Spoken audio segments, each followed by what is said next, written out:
Get ready for the world's greatest Arsenal podcast.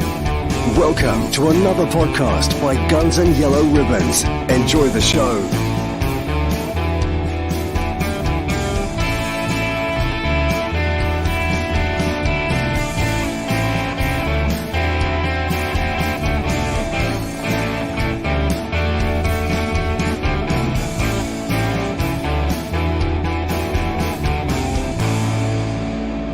Hello, good evening. Welcome to another episode of Guns and Yellow Ribbons, an Arsenal podcast by Arsenal fans for Arsenal fans. I do hope that everyone didn't hear your statement just before we press the live button, Trev. I was watching. We weren't live. I was watching. Okay. Well, I tell you what. Listen, we went to an old stadium. I didn't go in Turf Moor. It's a difficult stadium for everyone to fit into. Some people even struggle on turnstiles, don't they, Trev? I'm going to batter that Mark Millen. I'm absolutely going to batter him. I wasn't stuck in the turnstile. The turnstile jammed. I'm going to kill him when I see him. I'm going to absolutely kill him. I warned him. For anybody on audio, get yourself over to the first minute of the YouTube channel, and you'll really enjoy it. Listen, go on, Trev. How are you? Things happen for a reason, don't they? You know what I mean? I've had I'm not going to bore people, but I've had an hospital appointment this afternoon and been told I better put a bit too much weight on, so I need to lose a bit. So after we get back from Porto, I'm on a 1 pint a week, man, not 2 pints, 1 pint a week, man. Need to lose a bit of weight, but yeah, it was. I'm still recovering from Burnley. I was in a right mess. We had a few beers before the game, and then during the game, I got a message on my phone from Alex, and it said, "Yes, it's in." And I thought, "What is he talking about?" And I couldn't get enough of a signal to look and add a bit of context to that, because we done a preview on Friday night. On Friday night, it's in. It's Not heard that for a while. We chose our choices of wins and draws, didn't we, on the previous show on Friday night? And I thought, well, it's the first one we've done. I'm going to have a little acca. So I had a 5-team acca for a fiver. And when I came out the ground after we'd beaten Burnley comfortably, I had a look when I got a signal and we'd won 815 quid. So we done a quick. I heard we there, lads. Did you hear we? I heard we. I heard we. Yeah. I said we did a quick U-turn from going towards the train station and headed back into the pub and got absolutely wrecked. I had to get a taxi out back to my mother-in-law's from Burnley, which cost me 50 odd quid. But I don't care. I'm knackered now, but I really, really don't care. You rang me you went to the pub via the cash machine to convert to euros to bring to Porto. That's what I heard then. Yeah, do you know what, boy? You're all out of luck because the missus got to hear about it, so she's had a bit. The grandkids got to hear about it, so she's had a bit. So I'm back on the overdraft again. So sorry, boys. You rang me twice and pocket dialed me twice, which was quite funny. It's good. Look, listen, we'll go into Porto. We'll go into the Burnley game. We'll do post Burnley game. We'll look at Porto coming up. We're all a little bit excited. D-Mob happy. Work computer is off. Work clothes are still on at the minute, but tomorrow we all fly out, or most of us fly out to Porto, which we will talk about. Sorry, Alex, I didn't mean to say we all. Just a little bit jealous. A bit like. Yeah, it's just a bit like Trevor saying we won £815. It's the same we, okay? Just take it for that. I'll be there in spirit. Look, remember the fallout from Arsenal's FA Cup exit to Liverpool. It's only 6 matches ago. People were talking about unless Mikel's side sign a proven goal scorer, we're in trouble. One didn't arrive in the transfer window, and we've scored 21 goals in 5 games. Martin Odegaard conducted another impressive away performance for Arsenal and made it 5 successive Premier League wins in some style. Their captain, Bukayo Saka, Trossard, all scored. I know. It didn't come out right. It got stuck. It always gets stuck. I'm okay when I sing the song. Bukayo. Well, when don't stop. You know what it was? He saw that comment from Donna and he thought he lost his way then. See what I mean? See, boys? She knew. Yeah, we did, Donna. Yeah. It's the very much royal we. So let's look at the game. The lineups. Let's look at the lineups first of all. Dale, I got to you first of all. What did you make of the lineup? And more importantly, look at that bench. I never heard of young Sweet. Obviously, we got Ramsdale, Cedric. Who I can't even read the screen. Is that far away? El Neni, Jorginho, Nelson, Smith Rowe, and Ketia. And is that Bandera? Yeah, that's close. I mean, Bandera, yeah. I think we touched on it Friday, didn't we? I mean, there was the question about would you rotate, etc., etc. And I said I wasn't too fussed either way. I think, I don't know, hindsight, I think you always go your strongest 11 to start with. Then the bench almost becomes irrelevant to an extent. You got what you need to see the game out. I think, can't complain about the lineup at all. Is the long and short of it. Alex, what did you make of the lineup and this young lad called Sweet? What position does he play? And I've never heard of the guy. Honestly, I didn't know anything of him. Yeah, I think I would have been surprised if he had made any changes because the way we played against West Ham, I think everyone deserved to keep their place in the starting lineup. And I think apparently Walters and Nwaneri was supposed to be with the first team squad, but they picked up some niggles in the warm-up and got replaced by Bandera and Sweet. And I have to be honest, I don't know too much about Sweet, but luckily we've got some people in the chat who've seen him play before, and apparently he's a right back. So now we know that. It's good. Listen, it's good to get experience, but we did say, Dan, about the strength and depth in the squad. You know, we are a little bit threadbare in the squad. The lineup was Raya, White, Saliba, Gabriel. Kivior played at left back again. Rice, Havertz, Odegaard, Saka, Martinelli, and Trossard. I think that's 3 games running that we haven't changed the lineup, Dan. I don't know, mate, but how have you got Bandera right and got Saka wrong? Honestly, I can't believe it. I know. Fair play. It's just the wrong way around, mate. Isn't it? It is. Have a word with yourself. Come on. I was quite happy with the lineup, but look, when you win 6-0, when you win 5-0, and with all those players to come back and all those people moaning, as you said 6 games ago, they're not the people around here. They're not on this podcast, and they're not the fan base that watches this podcast. So never mind. Clear enough. Trev, we didn't have our contract with TNT or Sky, so you're off duty on this one. So you're up the back of the stands. They didn't need Father Christmas down the front to be, pictured like this amongst the Arsenal. So you're off duty. What did you make of the lineups and how? What were your anticipation going into the game? Because Burnley have struggled. They've scored 13 goals so far this season. 5 of those against Sheffield United. They've won only 1 game at home.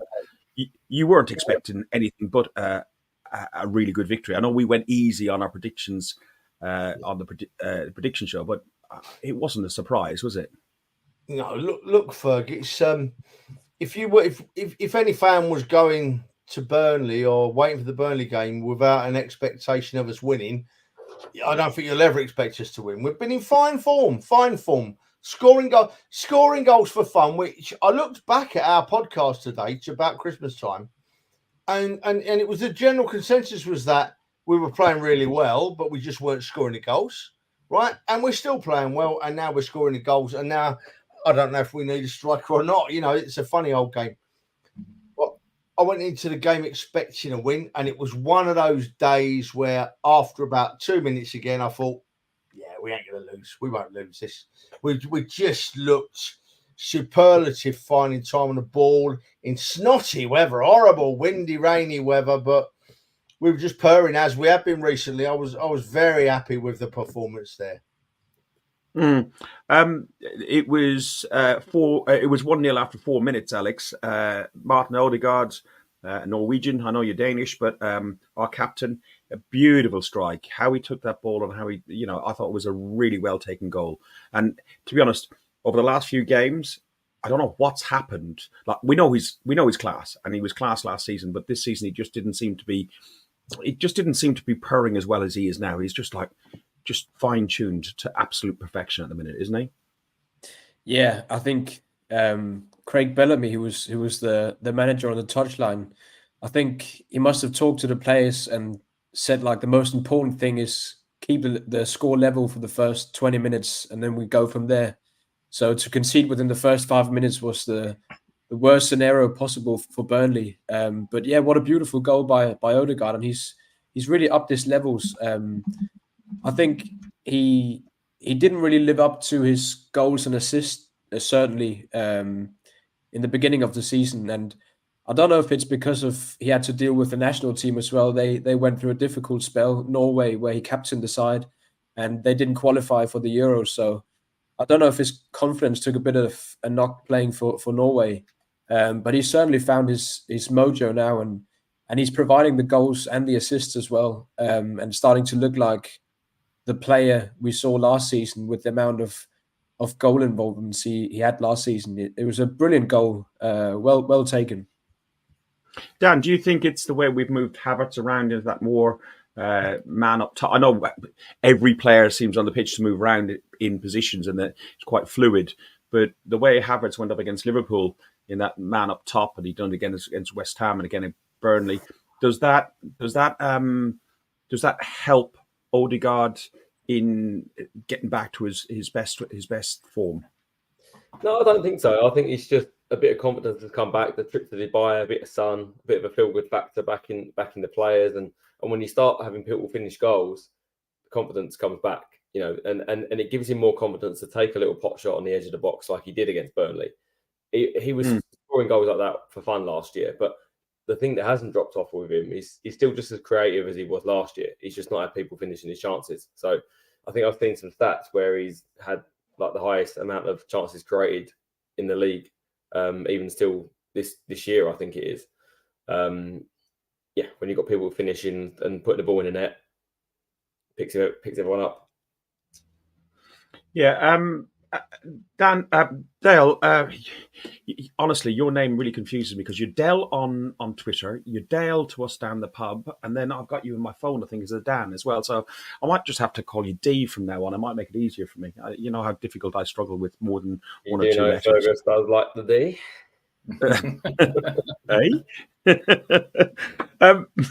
So what the hell did you mean by that comment? This is going to be top work today, isn't it? Man. This is a PG show. Okay. You totally, absolutely thrown me. Well, 40 minutes in, Trossard gets taken down in the box, and Saka steps up to take a penalty. He converted from the spot to double the lead.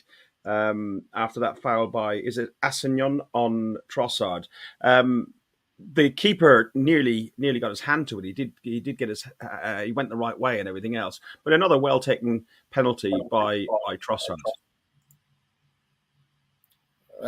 Penalty by Trossard. By Saka. It's Dan. You're on one tonight, mate, aren't you? Yeah. But let's just remember, he's not world class, right? He's not world class at all.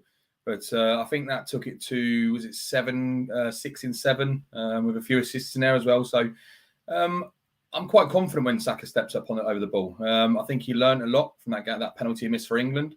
And it doesn't concern me in the slightest. And I've seen talk saying, the keeper should have got there. The keeper almost got there, but he didn't.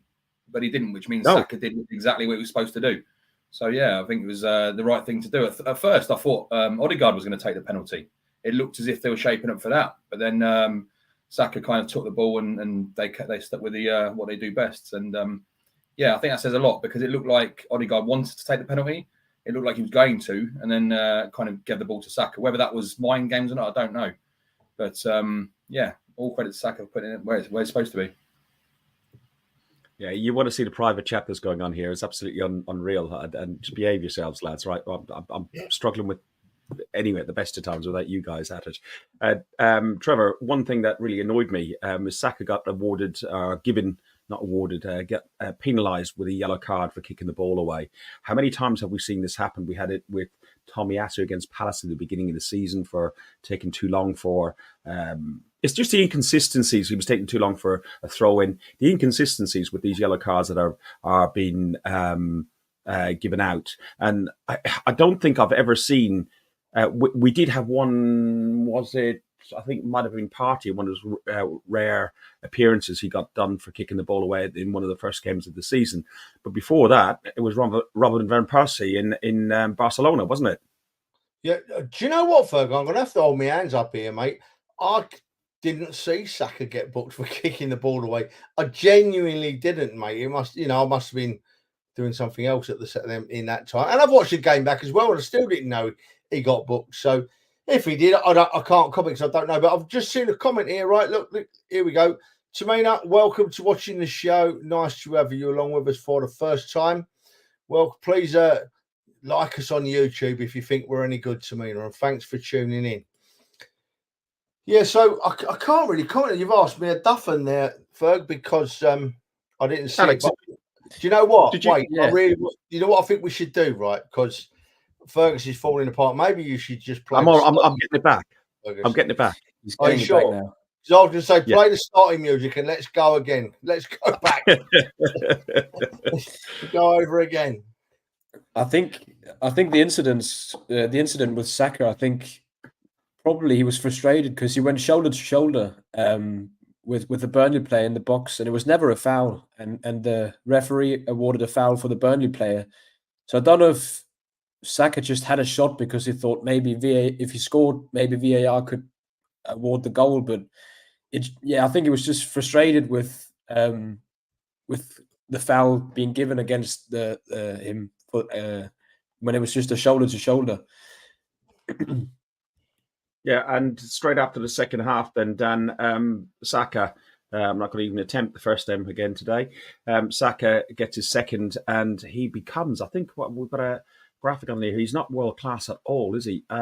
He has scored the most league goals in 2024. He scored, Arsenal have scored 21 in 5, but Saka himself individually has scored more goals than the other player as well, Dan.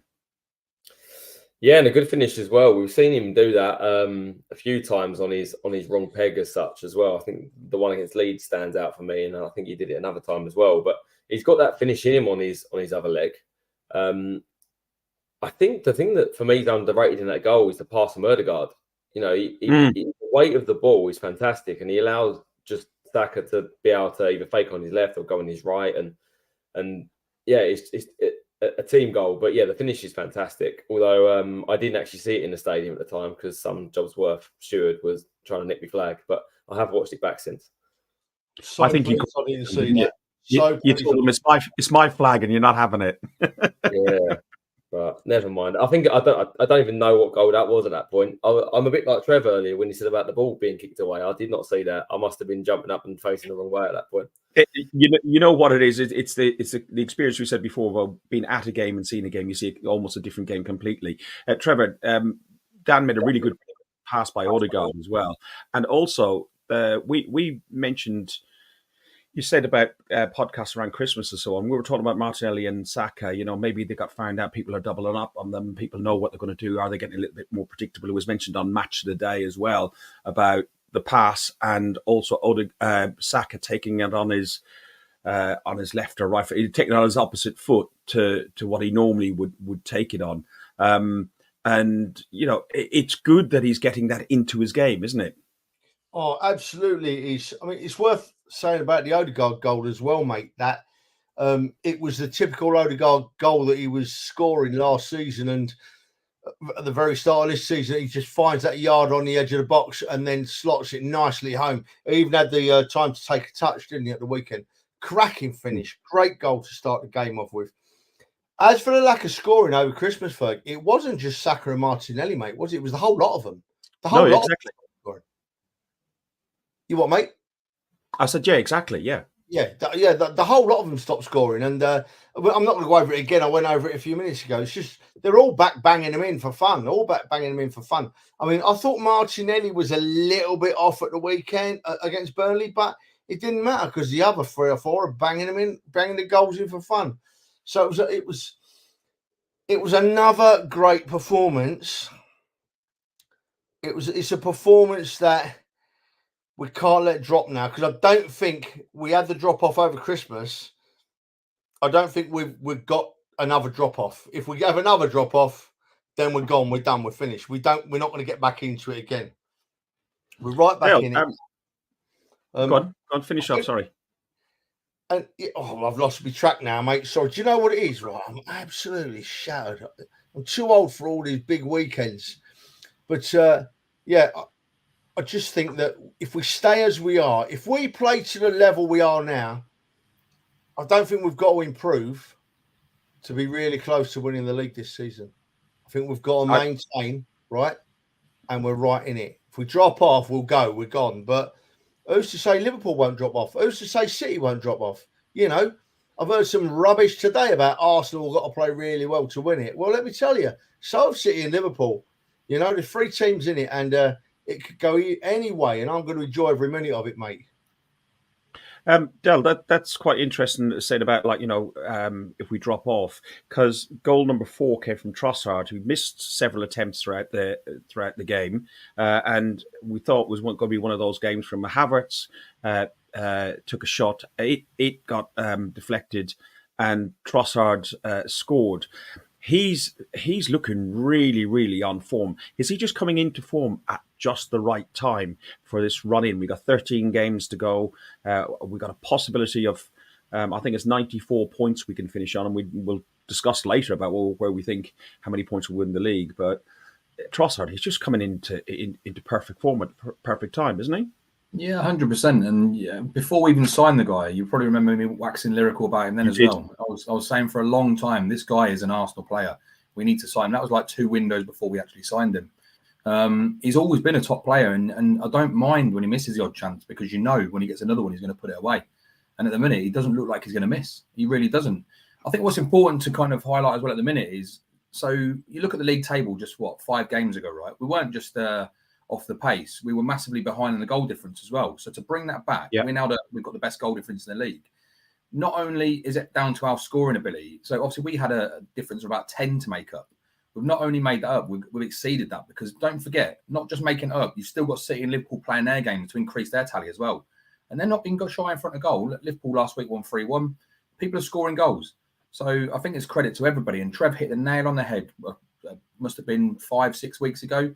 The problem is everyone just stopped scoring at exactly the same time. I still think we need a striker. I really do. But it questions, what could we do if we had that striker? I mean, we're winning 4-5-0 against teams that we should be winning 4-5-0 against. But if we can then take that into a big game, we've got some big games coming up, right? Chelsea coming up, Newcastle coming up. They're the sort of games I want to see us put 5 past one of them. That's the games I really want to see it. So I've just got to very, very quickly jump in there if I can, is that it's fantastic that we've got a big focus on the amount of goals we're scoring, 21 goals in 5 games, but we've conceded 2 goals in that time as well. And that is also huge for just the momentum in the game, that you're not conceding an early goal, you're not going behind, you're not giving the teams a chance to close up and sit back behind the ball. And when we get ahead against a team, we absolutely open them up when they've got to come out against us. The worst thing we can do is be giving away sloppy goals to let teams sit back. And at the minute, we've stopped doing that. Yeah, I think it's very important as well to look at who we played. We played a very, very poor Crystal Palace. We played an awful West Ham, who were at the time, I think, 6th or 7th in the league. Now they're currently standing at 9th, but they're a decent opposition. But we also played Burnley as well. But it doesn't matter. You could only play who's in front of you, and to have over those 3 games only 2 shots on target against you is just unreal. Alex?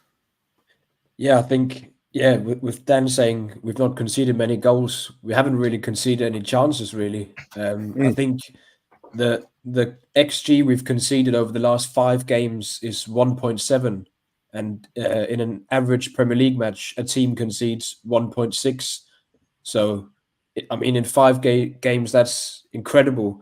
And the amount of control we've had in those 5 games has been crazy. We haven't let teams get near anything. And we've been pretty much ruthless in front of goal. And I think with Trossard, I think it's going to be very difficult for Arteta to drop him instead of Jesus when he comes back, because I think one of the things Trossard, where he's better than Jesus, is his finishing.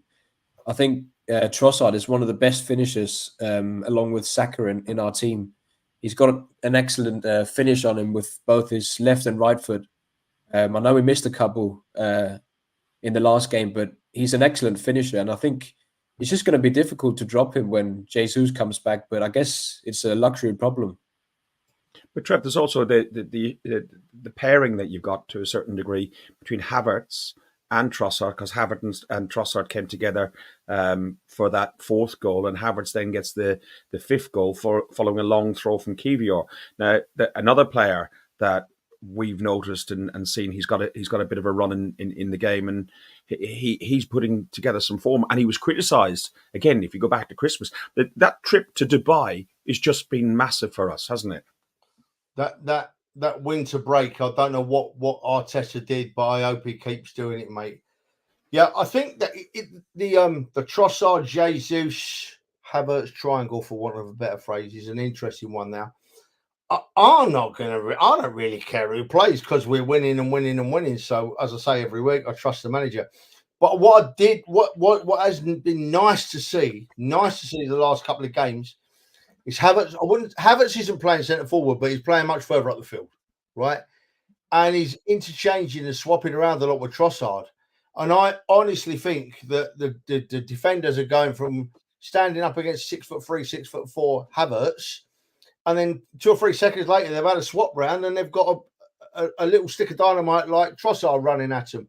It's not allowing them to settle. I really think that's been an important part of our improvement, the way we have changed things around up front like that. And I didn't think I'd say it at the start of the season. I really didn't think I would say it at the start of the season.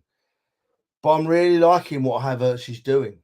I want to see him be a little bit more of a goal threat, but I watched him closely. Well, as closely as I could with about 15 pints inside me. I watched him closely at Burnley, and he had a very, very... Donna's watching. Donna knew. I forgot Donna was watching. Donna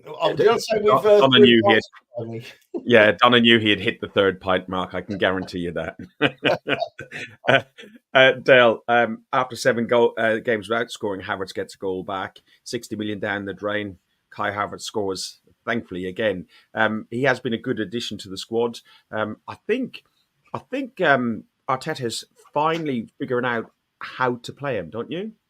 Yeah, 100%. I think one thing that's clear is that Havertz has got the backing of both the players and the fans. And the manager clearly has faith in him as well. And the amount of people I hear, non-Arsenal fans, when they're talking around the office and in the pub and what have you, saying, can't believe you spent 65 million on Havertz. Said, do you actually watch the guy? Do you see what he brings to the team? Because arguably he's probably one of the first names on the team sheet at the moment. He brings so much more to that team. And as we said last week, he frees others up. He allows others to play. If you've got someone like a Jesus constantly up front, for example, or in the box for a corner, you don't need to have your big men marking him because he's 4 foot nothing. Whereas when you've got a 6'4" Kai Havertz in the box, all of a sudden it makes defenders think again. And as Trev said, when you're rotating them around like that, all of a sudden they don't know what to do. You're confusing defenders. And there's a reason why from set pieces we're scoring goals. Yeah. Arsenal win 5 games in a row for the start of the calendar year for the first time, Dan, in their history. 21 scored, 2 conceded, which you mentioned on. Many pundits talk about a lack of a number 9. And Trevor said earlier as well, I don't know if we do need a number 9. Do we still need a number 9 in the summer? Oh, we definitely need a number 9, 100%. But that's not because we need one to challenge or, I think, win the league this year. I think we need one to improve and just keep getting better and better, because we don't want to just compete for one season. We want to compete for 3, 4, 5, 6 seasons in a row. And that's where you need a number 9 to show a bit of a different dimension, as Haaland has for Man City, because no doubt about it, whatever the result is this season, Liverpool's going to go out next season, spend more money and try and get better. Man City's going to go out and spend more money and still trying to get better. And then you're going to have the other teams that's 4th, 5th and 6th that are going to try and close the gap. So you've always got to look for ways to improve. I also think we just need someone that's got that X factor and that sort of standout quality that can change a game. That's the only thing I think we don't have in our squad at the minute is a game changer as such, like we have of previous years where we've been spoiled with the Omris and the Bergkamps. Yeah, I to be honest, I was reading the facts and stats about Saka recently, and I thought there was a comparison to Gareth Bale. And I'll try and find the. I saw it too, Ferg. Yeah, what one is that?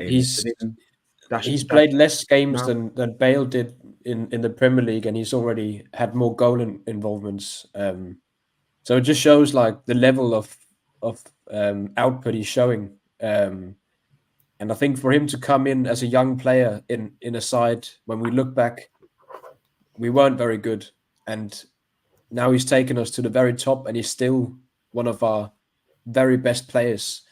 And yeah, he just keeps on improving, and the way he's mixing up his finishing, we saw it last game against West Ham, where he cut inside, and then normally we see him shoot it to the far post. He shot near post, and then this time he took an extra touch over to his right foot and finished on his weak foot. So he just keeps on improving, and I mean, the sky's the limit for the guy. It's going to be really interesting. Trevor, we've got some key games coming up, but I suppose we've got 2 home games to consider that are tough games. We've got Chelsea coming to the Emirates, and we've got Newcastle on Saturday. And then the other, of the 13 games, the other 3 games that stand out to me are City away, Spurs away, United away. I mentioned before that there's a possibility of 94 points on the table. Liverpool can have 96 and Man City can have 95. That's assuming they win all their games, and obviously we're playing each other and so on. So it's unlikely that any team will reach that maximum point scoring. What are those games, those 5 games I mentioned, City, Spurs, Man United away, Newcastle and Chelsea at home, which ones worry you the most? And where do you see? Go on, I'll just do that one first. To be honest, mate, listen, right? If I use the word worry about playing opposition, I'd be like going back 4 or 5 years when I worried about Chelsea, I worried about Tottenham, I worried about Man United, I worried about Newcastle, I worried about Man City, and I don't anymore. I wouldn't use that phrase, I worry. I look and I think, what's going to give us the biggest challenge? Because the way we're playing at the moment, teams are going to give us the biggest challenge. We've got the tools to beat any team if we play to our best, right? But what team is going to challenge us the most? Well, obviously, it's got to be Manchester City away at their ground, But as we showed at our place, right, it was really interesting because we talked about it in the weekend. I don't know if I was talking about it with you, Ferg. Sky Sports, in their wisdom, was showing clips of Haaland brushing defenders off and making them look silly and going through and scoring goals. But the one clip they forgot to show, out of all the clips they did, was Man City playing at the Emirates when Haaland didn't get a look in. Haaland got absolutely pocketed by Saliba. Haaland wasn't ordinary that day. He didn't get a kick, And if we can go up there, and if we can go up to Man City and keep Haaland to a couple of chances at goal, then I'm pretty sure that if we're playing at our best, we'll have more than a couple of chances at their goal. It really is that tight, I think. So City, I think, would be the biggest challenge. Tottenham are always up for a game at home, but if we get on top of them early, they won't want to know. Newcastle, I used to have a soft spot for, but I haven't really now, and I think we should easily beat them at our place. Famous last words, I know. Chelsea, why should we be worried about Chelsea? Chelsea got one decent player, and that's the young lad Palmer. He's an absolute superstar. But I'm sure our defence can handle him. So, yeah, to sum it all up, as I said at the start, Ferg, I'm not worried about any games. It's a lovely position to be in as an Arsenal fan, isn't it? I can actually say I'm not worried about any games.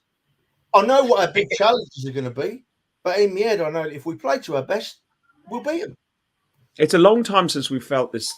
And I'm not trying to be cocky, but it's confident and having such belief. And it puzzles me a little bit because, as I mentioned and alluded to a few times, that the strength and depth in the squad does make you worry that we do need a few players to bolster us along the way. Dan, the Song Police were out, and a new song, a couple of new songs. One was In the Stands. Everywhere we go, stadiums are empty. Everywhere we go, everywhere we go. That was just really funny. Empty. Everywhere we go, stadiums. Oh, I love it. Imagine if we're singing that in Porto Wednesday night, boys. Oh, wonderful. It will be. Dan, I tell you, there is one that we will be singing, because it's one that, you know what, I got in such trouble with the wife. On on Saturday night, I didn't go to the game, and I had serious FOMO all day. And on the WhatsApp groups, the guys are going, "Yeah, we're in Euston Station. We're off here. Yeah, we got the Bacardi out on the train." And I'm just saying, ping, ping, ping, ping, and it was absolute torture and hell seeing all this going on, and then listening to the lads, and because of the 3:00 kickoff, you have to try and find a way to try and see the game or listen to it on the radio, on the wireless, the old-fashioned way.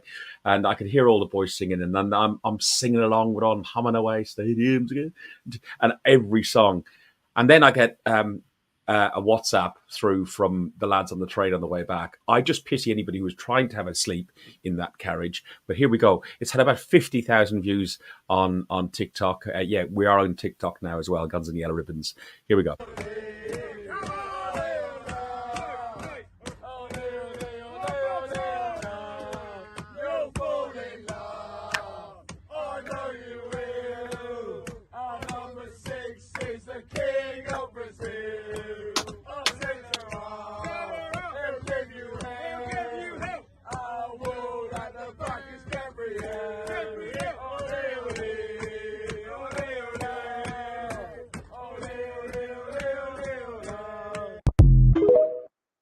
I'm just going to rewind this back ever so slightly. I want to show you one person that stuck out. The bottle of wine. It's the guy drinking this bottle of wine like it's a bottle of Lucasade. And I think it was a tweet. There was a tweet. This guy is just necking the bottle of wine. It was absolutely hilarious. Dan, that train carriage, rather than going posh and Ubering at home, you had to go like steerage because you didn't have £1,000 in your pocket. Honestly, that was just about like the joint best bit up with the battering all day. Just the train home with the lads. We might have to start singing "Carriages Are Empty" because that carriage emptied pretty quickly from everyone that didn't want to be there, including the City fans that went straight through it and the Chelsea fans as well. They came in, heard the singing, and they carried on walking. So they got absolutely sent throughout that train.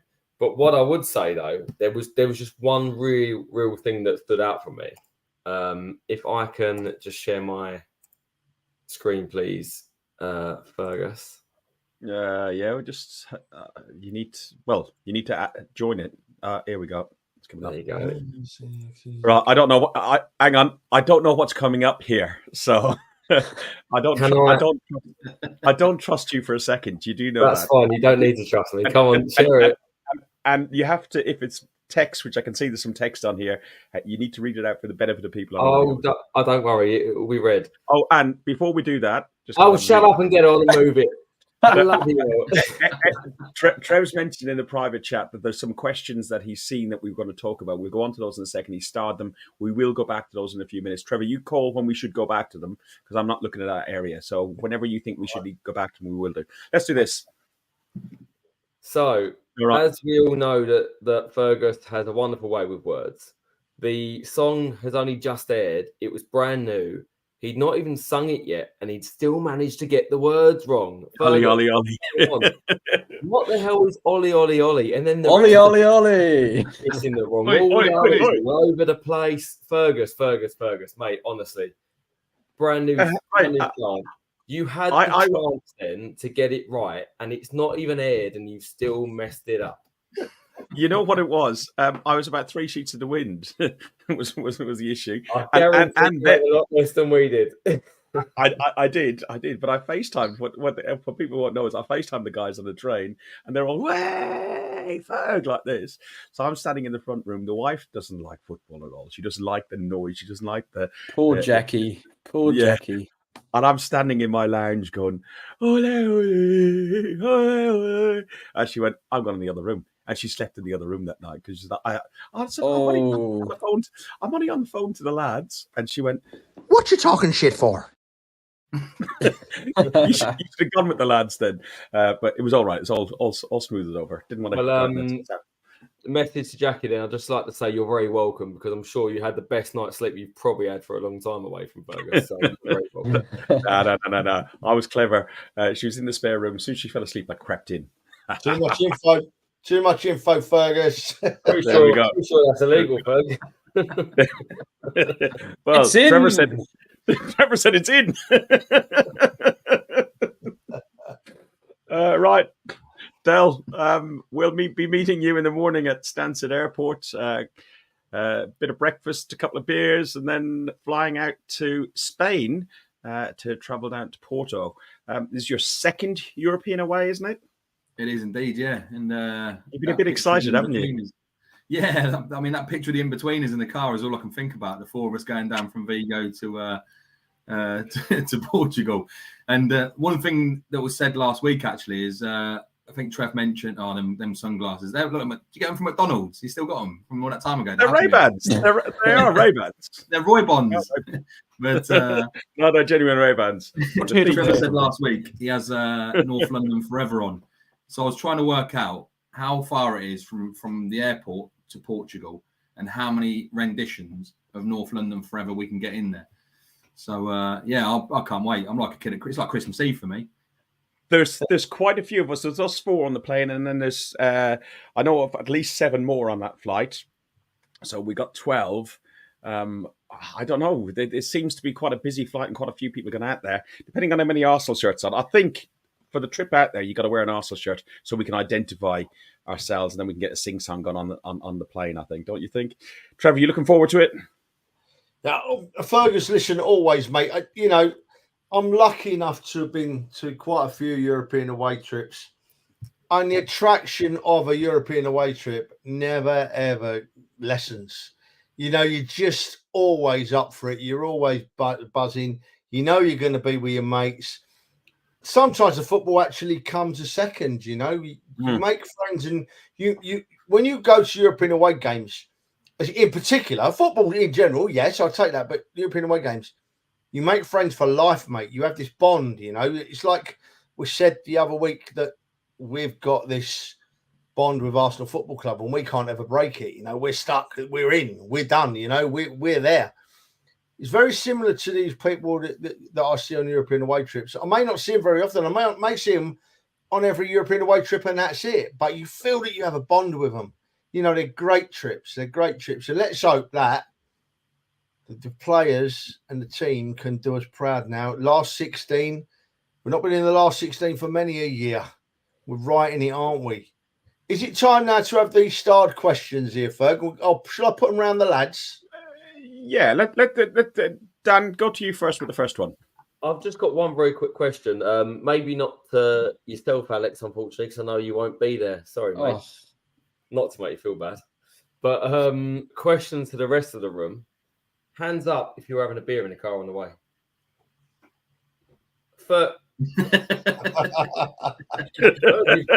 Looks like you need a driver. I'm a little bit worried, Ferg. What's going on there? To be honest, the car company, they want hello to Highbury Squad. Good to see you in the chat and everyone in the chat as well. The car company want quite a lot of information before they'll hire the car. So, to be honest, if they give us any aggro, me and Trevor already said, you know what, we'll just jump in a cab and get a cab down there between the four of us. It might be easier. So then, if that is the case, I will be going to the shop and I will be getting a beer before we get in the cab. I'll be at the airport first, I think. So when you guys are coming through security, you have to drop me a bell and I'll have us all beers waiting, apart from a glass of Coca-Cola for you, Ferg. You'll be all right. I'll have one before we go, and that'll be me. I'll be all right to drive when I'm out there. So that's. I don't feel comfortable with Fergus having. No, I don't feel comfortable with that. You know what you can do?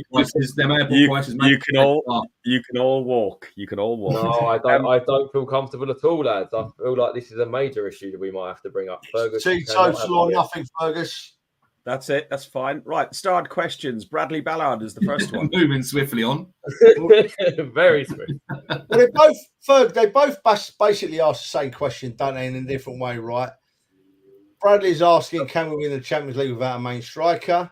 And Lee's saying, what trophy have we got a chance to win the most, the Premier League or the Champions League? So let's go round the room, Ferg. I've got my views, but it'll be interesting. What's easier to win? I believe the Champions League is easier to win because there's a cup competition, there's less games involved in it. But in the position we're in right now, they're both none of them are easy, but they're both easily attainable. And to answer Bradley's side of the question, can we win it without a striker? Well, we're demonstrating that right now. We done it last season. We came close in the Premier League to winning the Premier League with goals coming from all areas of the pitch early on in the campaign, and then we went off and faded. This time we faded towards the beginning of the season, and we've grown into the season, and we look like we've matured. And I feel that there's goals coming from Odegaard, there's goals coming from Saka, Havertz, Martinelli, Trossard, Jesus. So there's all our forward line are scoring. So the answer, Bradley, is you owe me a pint when you see me down the pub because you're wrong. I think we're going to win something. Who's next, Dal? I think there's an argument for both, which is easier to win. I don't think any of them are easy to win. The Premier League, you can probably afford a few more slip-ups, or not probably, you can afford a few more slip-ups because at some point someone else is going to go for a bad patch. Whereas the Champions League, you are literally one slip-up and you're out as such over 2 legs. Although I do believe the Champions League, the competition isn't as good as what it is in the Premier League. I think if you were to pick the top 3 or 4 sides in the Premier League and say, right, these are in a knockout competition over 2 legs, I think anybody could probably win it. It's just who's better on the day. Can we win him? Yeah, why not? Why not? If you'd have asked me the same question 5 weeks ago, wouldn't have been as confident as what I am now, because as Fergus just said there, we're demonstrating it. Now, I know 6 of these goals have been against obviously a poor West Ham side and 5 against the poor Burnley side. But let's not forget, we put 3 past a very, very, very good Liverpool side. Yes, they give us one of them goals with an error, but we give them one as well. So take both those goals out, and we still beat Liverpool 2-0. So, yeah, without a doubt we can. Dan? Alex? Oh, Dan. I'm going to say I don't agree with the number 9 question. And we have a number 9. We have a number 9 in Gabriel Jesus, and he's hugely underrated and not respected enough in the fan base because of his lack of goals. There's no doubt he needs to improve his goal scoring record, but he's a fantastic number 9. And in big games, he's a big part of the reason that we press the way we do. And in games such as the Champions League against big sides that are going to come, hopefully, he will be pivotal to us being able to win that competition. And I do think we can win that competition. Not only do I think we can, I do actually think we will. And I just feel like something's written in the stars for us this year in the Champions League. I think we're best placed against bigger sides at the minute when they come out and they don't sit in. And the Champions League is still a bit of an unknown for some teams against us. That they'll see that we've improved, but there's going to be a bit of a thought still of the old Arsenal as such the last 5 years rather than the last year or 2. And I do feel that some of the big teams might even still underestimate us a little bit. The Premier League is going to be very difficult, but again, I think we can win it. Worse teams have won the Champions League than have won the Premier League. I would probably say you look at the number of underdogs that have won the Premier League over the last, since it was formed. Leicester's a standout one. Other than that, the best team on paper also normally ends up winning the league, there or thereabouts. The Champions League, that isn't always the case. Dan, can I ask a question there to follow on? There's one thing you said, which I don't necessarily agree with. There. You said about Jesus is underrated. I don't think he is. I think Arsenal fans do appreciate him. I really do. But I think there's 2 things we can't ignore. One is lack of goals, which we all know about. But 2, what's getting more concerning for me is his injury record. He's got a very, very poor injury record of late, the last 18 months or so. And if that continues, now I'm not saying it's going to, but if that continues, those 2 factors combined alone says that he's not underrated, but it is something we need to consider. I do. Don't move on from answer it quick, Dan. Then let's go to Alex, because it's an important question that needs answering by Alex. Yeah, no, I'll be very quick. I do agree with what you're saying about his injury record, and the question wasn't do we need another number 9? It's can we win it without a number 9? And the answer to that is we already have a number 9, and he's very, very good at what he does. So there's always room to improve. We can go through the whole squad, but we have a fantastic number 9 that we can win it with. Alex? Yeah, going back to the Champions League and the Premier League, I think realistically we've got a chance at both this year. I think over 2 games we've shown this season that we can beat any team in the world. Manchester City is probably the best team in the world. and we've shown we can beat them at least at home. And I reckon we could get a result away from home as well. So it's probably them and Real Madrid that are two of the best teams. Bayern, they're not doing particularly well. PSG, I don't see them as a threat. Obviously, Mbappe is a good player, but as a team, I still think we can beat PSG. But yeah, in regards to the striker talk, I think one of the main reasons as to why I'd like us to get a new number 9 is throughout most of our team, we've got like a hierarchy. So we know who's the main guy. In midfield, it's Odegaard and Rice, and in defense, it's Saliba, and on the wings, it's Martinelli and Saka. But in the number 9 position, I think we need like a main guy, a go-to guy, and that's in regards to the availability of Jesus as well. He's missed over 30% of the games since he's joined the club. And I agree with Dale, we can't have that sort of availability when he's our main guy as number 9. And that's why I think it's going to be really important we go and get a number 9 who's going to be available and has a better injury record for the next season. So if we do buy a number 9, and then what do we do with Jesus? Do we push him out to the wing to cover for Saka? I think that's one of the main reasons as to why we can keep Jesus, because we can still give him game time. He can play multiple positions in the attack. So hopefully we can keep him satisfied, because when he's not injured and when he plays his very best, he's such a good player and he's got that X factor. He can be a game changer. So hopefully we can keep him and hopefully he stays fit for the next season. Well, Trev, what's your view?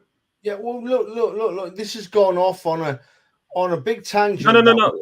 Go back to the main questions. What are your views? Well, I can't leave it without just saying about the centre forward thing, right?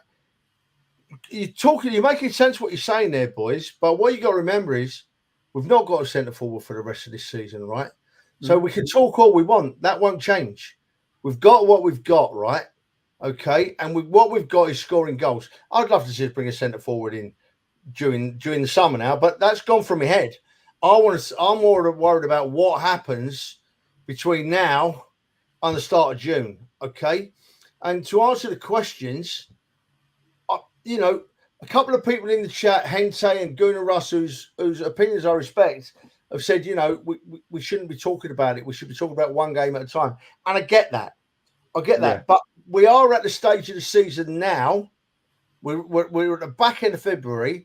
We're coming to the stage of the season where trophies are soon to be decided. And if we didn't talk about it, people would be saying, what kind of podcast is Guns and Yellow Ribbons? You know what, Trev? You're very true, because I was listening in the car to talk sport, and they were going through all the different leagues around Europe and saying the Italian league is sorted, the French league is more or less sorted, German league is at 50-50, but more or less there with Leverkusen and Munich battling it out. Munich fallen by about 7 points, I think it is.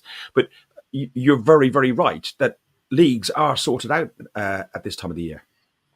Yeah, we're just lucky we've got the best league in the world and ours isn't. But can we win the league? Of course we can. Can we win the Champions League? Absolutely we can. And you guys all know me. I'm like selfish in my views, and I'm desperate to see the Arsenal Football Club win the Champions League. And I think probably this year and the next 2 or 3 years is our best chance we're going to have in a long time, because this squad we've not got a squad that's at the top of their form yet. We've still got a young squad that's improving every week. And I can back my saying up with that. Look at Kivior again against Burnley. Kivior again against Burnley was sublime. We've got players improving all over the park. So we're going to get better. But absolutely we can win the Champions League this year. Personally, I'm desperate to win it. I'd give up the league to win the Champions League. I would personally. And we've got every chance. As I said, I'll go right back to the start before I shut up. We've got every chance, because we know we're good enough. The only people that can stop us winning a trophy this year is by us playing badly. Because when we're really good, nobody can beat us. I'm sure of it. So we got Porto at the midweek. Alex, Highbury squad said Zinchenko's got to earn his place back in the squad. So looking at squads, who and where David Raya, he's nailed on. Sorry, he's nailed on as the keeper. As much as I love Ramsdale and everything else, that debate's over, done with, and we've got a great keeper in Aaron Ramsdale. But I can see there was the clip we done in the preview show as well at the end of the week. Raya's position is secured. Gabriel and Saliba, you would also go, and Ben White. Who are you putting in that left back position then? I'm staying with Kiwior. I think he's earned his place for the next game, and I think that goes for the whole starting 11. I seriously wouldn't change any of them for the Porto game, especially when those players who are going to replace them are coming back from injuries.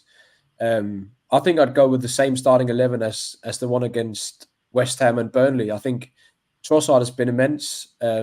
His finishing has been good. His touches, everything in the last third of the opposition pitch. So I think Havertz, he's very important. Martinelli, Saka, of course they play. And yeah, it's a massive game, and we have to remember for a lot of these players, it's their first Champions League knockout game. Havertz, of course, he's decided a final, so he's played before. But other than that, I don't know if there's any. And that's the same as Trev just said. It's still a young squad, and this is going to be their first run in a Champions League knockout competition. So, it's going to be exciting how they're going to handle it. I think Porto, we should win, but it's going to be interesting when we go up against those bigger European teams to see how our young, brilliant squad handles it. It's going to be really interesting, Dan.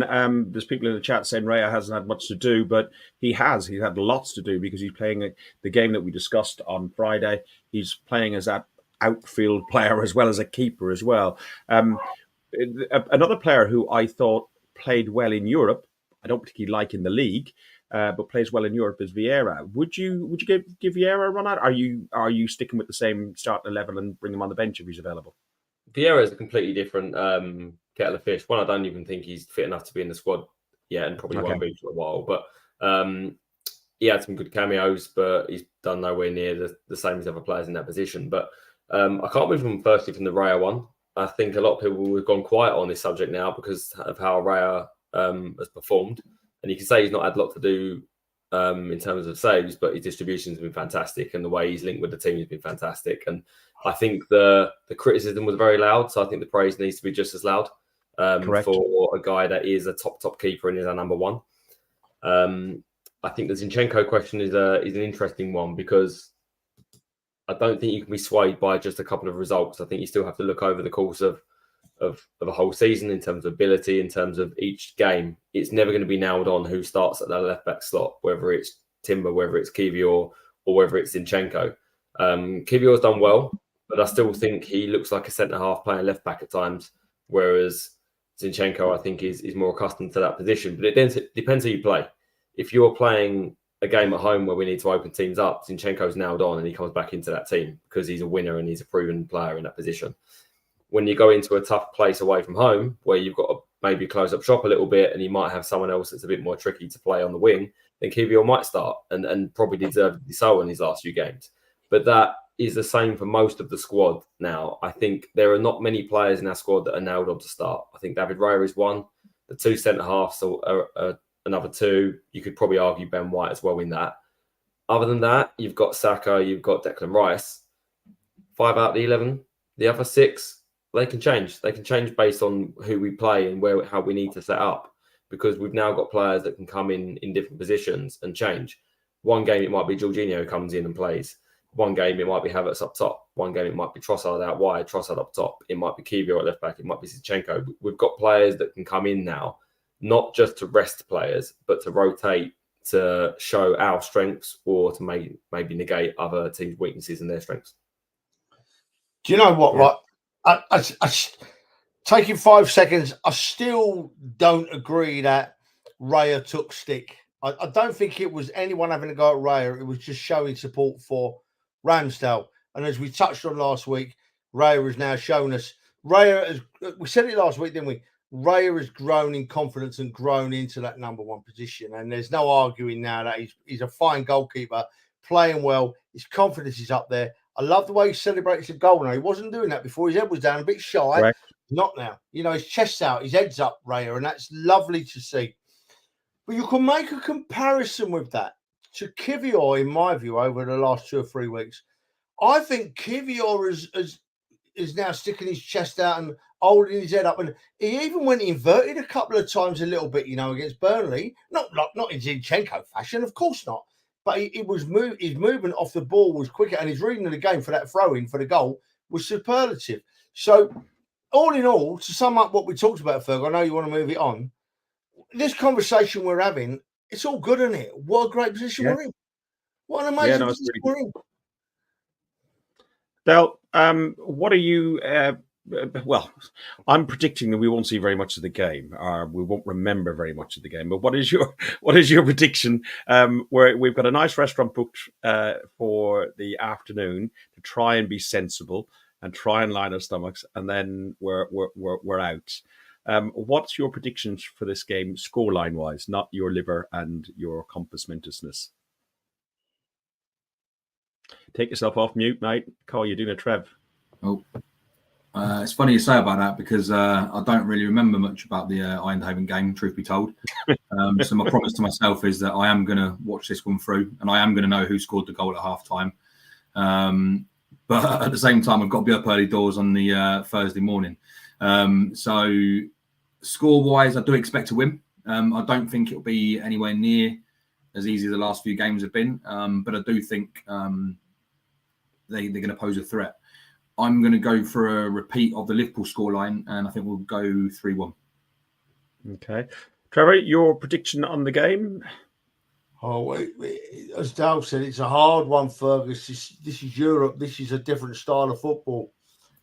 I think that our defence is going to keep a clean sheet, but I think if we win, it'll only be 1 goal. I think it'll be 1-0 to the Arsenal. I'm going 2-0. Alex, do you want to go with your prediction? Yeah, a little bit more optimistic for me. I think Porto, they're struggling a bit in the league. They're falling behind Benfica and Sporting. So I think they're close to being on the same level as Sporting Lisbon when we played them last season. But I think they're a bit worse actually. And I think we can go there and hopefully close the tie in the first game. Hopefully. And I think we could do that with a 3-0 win on Wednesday. Wow. Hope you're right, mate. Yeah, that would be lovely. Well, Brad said that we had to be on the telly 3 times. So that would work, wouldn't it? So, yeah, keep to our commitment. 1 for every goal. Dan, what are you going with? I'm going for 2-1 tomorrow. I agree with a lot of what Alex said. Not tomorrow, bloody hell. 2-1 tomorrow. That's I think it's Chelsea playing somebody else or something like that. Yeah, I was talking about Brentford and Man City. Is that not what we're covering? Yeah, that's the one. Yeah. On Wednesday, I agree with a lot of what Alex said about Porto and have slightly fell behind if you look at Lisbon and Benfica, but they're still a very good side at home. I think how would it be on the other foot if we had the first leg at home? We'd be trying to make it count. I think the atmosphere will be difficult abroad. They'll be up for it, and this is their chance. And I do think they'll probably score, but then I think we're a better side and we'll score too. I think they'll give us space, and we've seen in Europe when we're given the space how well we do. So I think hopefully we can score a couple of goals. And then the weekend we kick off later. We're 8 p.m. on Saturday against Newcastle. Vital to keep on winning for that one. We'll probably try and squeeze in another preview show this week. But it's just going to be difficult with travel and everything else and families and so on. But we'll probably try and cover that one maybe Thursday when we're all hanging out of our proverbials. It's in. He's done it again. Oh, he's done it again. He's done it again. Season tickets. An email has come out to everybody on who have got any membership and season ticket holders. Season ticket prices are to increase by 6% for lower and 4% for upper. We are going to get an additional, because of the new format and then the additional games in the Champions League. We're going to get an additional cup game, European Cup game. There also is a change. The family enclosure is going to close. So there won't be any more family enclosure, but the discount for junior gunners will transfer to a 50% discount around the whole stadium for 2,000 tickets for kids to get in. So they'll get half price. Trevor, I know you were looking forward to having a cheaper season ticket coming up soon, but they've just bumped it by a year. It's 66 plus now for the OAP one. How do you feel about that?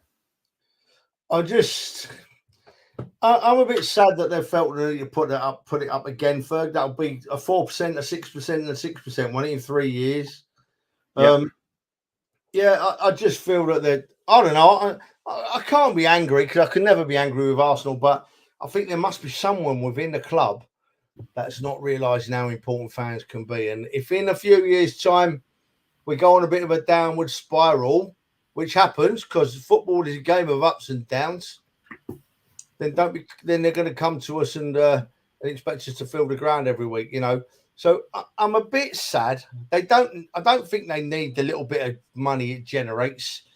I don't know. I don't quite get it. The email sent out to us says they value our support. Well, it's a strange way of showing it. It's been a hard year for people, and it wouldn't have hurt for them to freeze them or just keep it a bit lower to rise, you know, because they can get by without it, I think. And that's only my opinion. No, I don't disagree with you. Like, you know, you got 60,000 people in the stadium, which is fantastic on Sunday for the women's game, a record high, but they've done a 55,000, a 40,000, a 60,000. They're all additional revenue games. People spending on hot dogs and sausages and Cokes and beers and everything else, with the TV money that they get as well. Dale, I just feel it's a bit uncomfortable. They could actually give us our season tickets for free in theory. You pay for them and then you could get money back as you attend, as like a off the next season, whatever. It just seems it wouldn't be tolerated in Germany, that's for sure. Yeah, I agree, and I think there's one thing as well. What it's not getting a lot of focus on a minute with what's going on when they've now upped the minimum games as well to 20 out of 23, I think it is, which isn't a problem for those that go to the games, but when you look at the last 12 months in particular, there's been a lot of train strikes, tube strikes, etc., meaning people can't always get there. And these strikes, the rail companies have already said, we're going to keep pushing this, If this goes on for another year, 18 months, whatever it may be, whatever they're threatening to do, you're penalising people for not being able to get there. But it's not just if you don't attend. You have to make your seat available to an Arsenal fan. No, I get that. But these people want to attend, right? Exchange. But it's going in ticket exchange, and on those particular games you're talking about, the early kickoffs and the ones with train strikes, you can see where we complained about the atmosphere in the Palace game and some of the other games where there's train strikes. It's when season ticket holders either chose not to go for whatever reason or couldn't go because of transportation reasons or because it was an early kickoff, etc. And then they go on ticket exchange to get picked up by the robots. And we've had this conversation about that. Yeah, so I agree. If this keeps going on, if they keep putting these prices up and the problems people get into the ground for there's various different factors, right? At some point, people are going to go, it ain't worth it anymore. They want to go and see them, but financially, say again. I think that's half the point of what they're trying to do. They're trying. You just have to look up in the clock end. There's a big block of Thomas Cook tickets, as I call them. They're owned by travel companies and everything else. And half the game, especially when we were doing bad with Unai Emery and the end of Wenger, there's big blocks of empty seats. There's season ticket holders, and there's a list of 90,000 or 100,000 people who want to have a season ticket. Well, if you can't be asked to either get there yourself or put somebody else into it, then and that I 100% agree with. But I mean, I think when you look at the overall, take football out of this as well, you can look at just the rising cost of living in general. I mean, people's mortgages, like they're going through the roof at the moment. I mean, I'm one of those guys. My mortgage is about to go up by £600, right? And then if my season ticket is going to go up for a month, by the way, and if my season ticket is also going up, I mean, I'm one of the lucky ones who can go, you know what, I can afford this. But there's a lot of people out there who are living at the minute who put everything they've got into the Arsenal. And with the rising cost of living and what's going on there, if they're priced out of it, they're proper fans. They're people who want to go but can't go. So You're I think looking at the wrong target market, lads. That's not who they're targeting. That's not who this corporate machine wants to target. It's people that have elastic demand, that don't care about those price rises. They're targeting people that's going to come and spend in the stadium. They don't care about the average match going fan. They're a business. Is anyone surprised that they put prices up by 4 and 6%? Is anyone surprised that this is at the same time that they've just had a media spin on we need to be in the conversation for Mbappe? It happens every single year around renewals time. Let's get people renewing. Let's put prices up. It's the same thing. So let's do what we do is focus on the football and focus on our team winning and keep the positive train going. It's a really interesting point Dan makes, Fergie. Now, our good friend Lyle, you know, we all love the lads. He made a lovely comment this week, and he quoted North London Forever, and he said, the manner might be changing, but the people never will. And by the manner, we can think about the Emirates ground itself, the actual ground itself, right? And we're trying not to change. We've got it in our blood. It's our lives. But the people that run certain areas, this is only my view, by the way, you know, this is what we're here to say, don't see it like that. They don't see us as their valued customer, right? Because they could do without us. They could do without me or Dan or Dale or Ferg or Alex. I know you don't have a season ticket, son, but they could do without us, because if we don't go, they've got 100,000 people waiting to take our place, mate. They don't care about. We are not valued as a customer. The customers they value are the ones that are going to come. We've seen them all this year. Going to come and spend £1,000 in the Armoury in one visit, and trust me, right? I've seen it. A lot of people spend that amount of money. They come to the ground once or twice, and they spend thousands. That's the people Arsenal want, because it's money orientated. It's a money game, and you know that is why I can't understand why they feel the need to do me for 6% next season, because I'm not important to them. Maybe they're putting up 6% because they think, well, if Ilsey goes, there's one of 100,000 going to jump straight in and take his place. And you know, that's exactly the point. And I think that's what Dale was trying to make the point, that the person who's not going to be able to renew is the guy whose mortgage has gone up by an extra £100, his electricity has gone up by an extra £100, and it's just going to chip away that he's not going to be able to afford. Because we know to go to a game of football doesn't cost you £100 a month for your season ticket, roughly, broken down. It costs you another. Well, it depends on what game you go to. Burnley, how much does Burnley cost you? £100 on a train, 50 quid in beer and food, Dan? Bit more than that. There we go. There might have been your rum on. Pound a pint up there, isn't it? Well. Yeah, but he fell off the wagon, didn't he? He hadn't had a drink in 7 weeks. Not that he's got a problem, but he just was on a health kick. Fuck, listen. He fell off massive. That boy was guzzling. I didn't fall. I took a dive. Boy was guzzling. Two-handed at one time. I heard the bang down here. It's a 5-hour drive, and it was like the Concorde had just flown over there. There was a sonic boom as he fell off the wagon. Fergus, right? It was a dive off the top springboard, mate. It wasn't a fall. It was a dive straight into it. hot cider and a few rums. Well, you know what? Porto. Just as well you did that, because if you didn't do that and then we got Porto, you would have just fallen over after one night in Porto. Because I spoke to you. Still might. I spoke to you Sunday, and you sounded. I've not heard you that rough. Been a long time. Delicately placed. I was delicate. Yeah.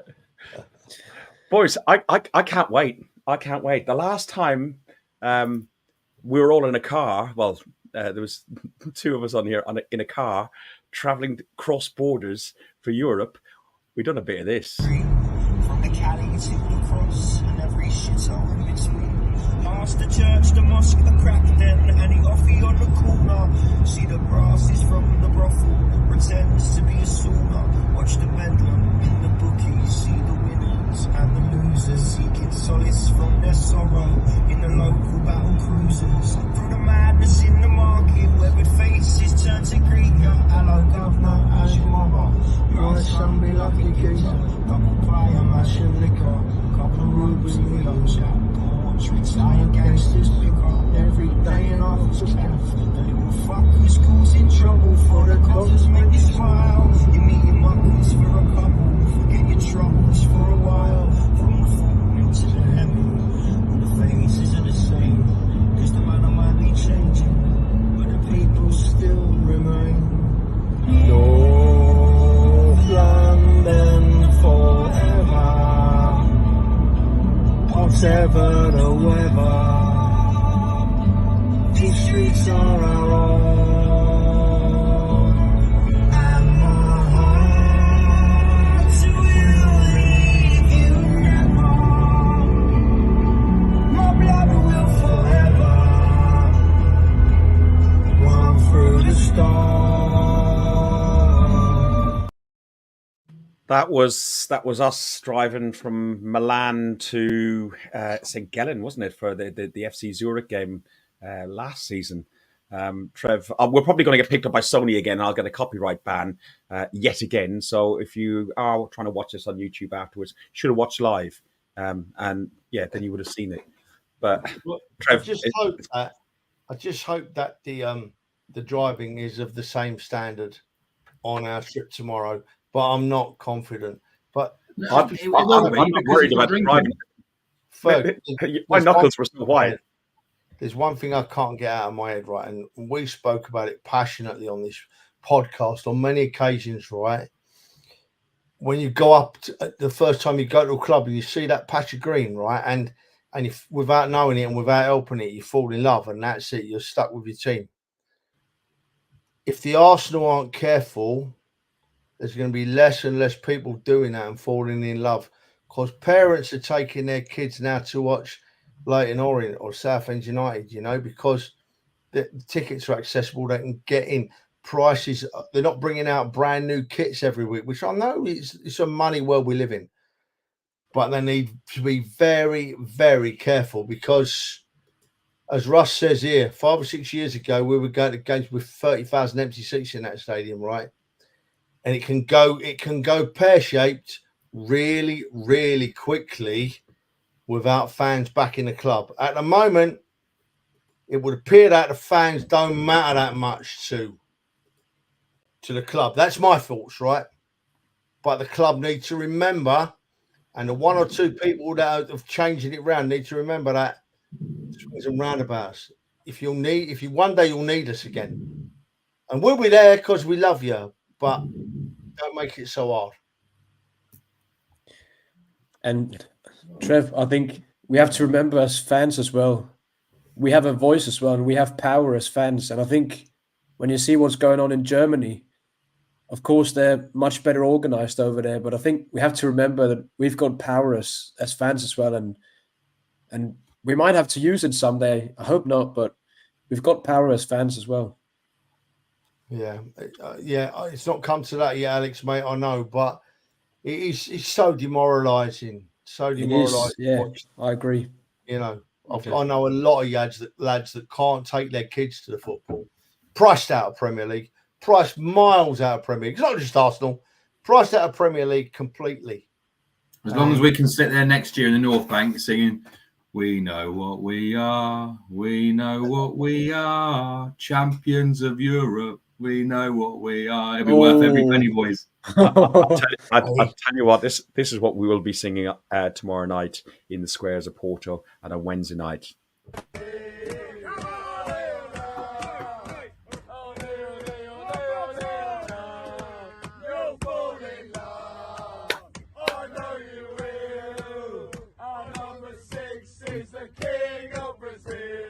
Hopefully, Fergus will be singing this too, and not his own random Ollie Ollie version. I'll do my odd word. Don't worry.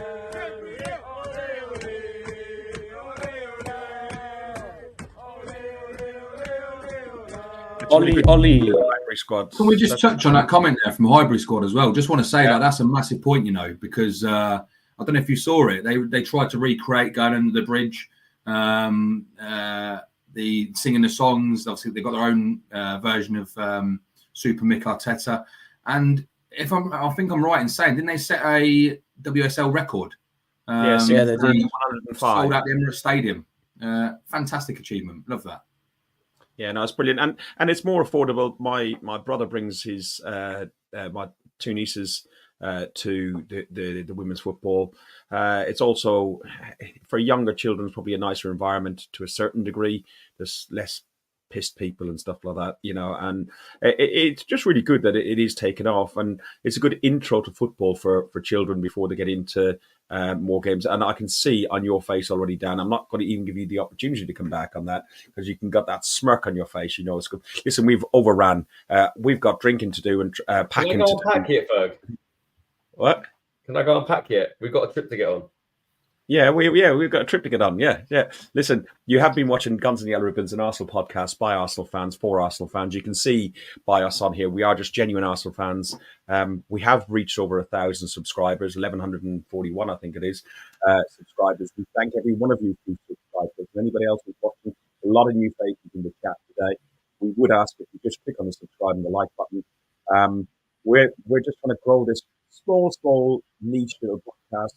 It's a genuine podcast that has got just genuine sentiment as well. Up the Arsenal, up the Spurs. Thanks for listening to Guns and Yellow Ribbons, an Arsenal podcast by Arsenal fans for Arsenal fans. Follow us on Facebook at Guns and Yellow Ribbons or Twitter at Guns and Ribbons. And remember to rate and review us too. Up the Arsenal.